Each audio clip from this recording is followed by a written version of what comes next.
My dear senorita movie review. ఈ movie 1 hour and 53 minutes తో Netflix లో stream అవుతుంది. ఇంకా మన ఛానల్ కి ఎవరైనా కొత్తగా వస్తే ఒక చిన్న లైక్ అండ్ చిన్న సబ్స్క్రైబ్ గైస్. ఇంకా ఈ మూవీ ఒక రీమేక్ మూవీ గైస్. 1972 లో ఒక మూవీ వచ్చింది. ఆ మూవీ నేమ్ కూడా మై డియర్ సొనారిటానే. మూవీ స్టోరీని అండ్ క్వాలిటీని అప్గ్రేడ్ చేసి తీసారంట ఈ మూవీని. ఇంకా ఈ మూవీ ఎలా ఉందంటే, మూవీలో స్టోరీ స్టార్ట్ చేయడం గైస్ కొంచెం బాగా స్టార్ట్ చేస్తారు. ఫస్ట్ ఆఫ్ ఆల్ ఏంటంటే, మూవీలో ఏదైతే స్టోరీ తీసుకున్నారో అదైతే నాకు కొంచెం బాగా అనిపించింది. మూవీ స్టోరీ నుంచి అయితే ఒక మంచి మెసేజ్ ఇచ్చారు. ఆ మెసేజ్ అయితే నాకు కొంచెం బాగా అనిపించింది. ఇంటర్సెక్స్ గా చేంజ్ అయితే లైఫ్ లో ఎన్ని కష్టాలు ఉంటాయి, ఎన్ని అవమానాలు ఉంటాయి ఏంటి అనేసి కొంచెం బాగా చూపించారు. అదైతే నాకు కొంచెం బాగా అనిపించింది. ఇంకొకటి ఏంటంటే, మూవీలో ఒక లవ్ స్టోరీ ఉంటుంది. ఆ లవ్ స్టోరీని కొంచెం బాగా చూపించారు. కాకపోతే ఇంకా బాగా చూపించి ఉంటే కొంచెం బాగుండు అనిపించింది. ఒక ఇంటర్సెక్షన్ లవ్ చేస్తే ఎలా ఉంటది ఏంటి అనేసి కొంచెం బాగా చూపించాల్సింది. అదైతే వీళ్ళు మరీ అంతగా చూపించలేదు.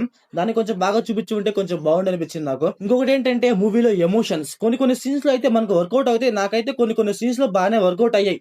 కాకపోతే ఏంటంటే, కొన్ని సీన్స్ లో అయితే అసలు వర్కౌట్ అవ్వవు అనమాట.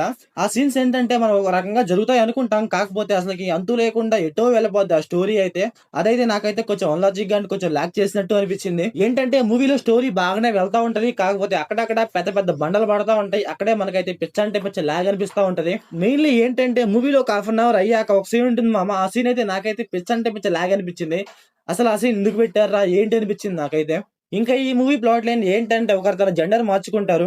అప్పుడు ఏం జరిగింది, తన లైఫ్ లో ఎన్ని కష్టాలు వచ్చాయి, ఎన్ని అవమానాలు వచ్చాయి ఏంటనేసి మనం మూవీలో చూస్తాం. ఇంకా ఈ మూవీ ఫ్యామిలీ వాచబుల్ అంటే నో గైస్. అక్కడక్కడ కొన్ని సీన్స్ అయితే లైట్ గా డిస్టర్బ్ చేస్తాయి. ఎందుకంటే మూవీ స్టోరీ ఆ టైప్ లో ఉంటుంది. అందువల్ల అయితే లైట్ గా డిస్టర్బ్ చేయొచ్చు ఖచ్చితంగా. ఇంకా మూవీలో పర్ఫార్మెన్స్, డైరెక్షన్స్ ఇవన్నీ పర్లేదు గైస్, బానే ఉన్నాయి. నాకైతే నచ్చాయి పర్ఫార్మెన్స్ వైజ్ గా అయితే. సో ఓవరాల్ గా మూవీ ఎలా ఉందంటే, నాకైతే యావరేజ్ అనిపించింది గైస్. మీరు మూవీ చూసి ఉంటే మీకు ఎలా అనిపించిందో కామెంట్ చేయండి. So thanks for watching.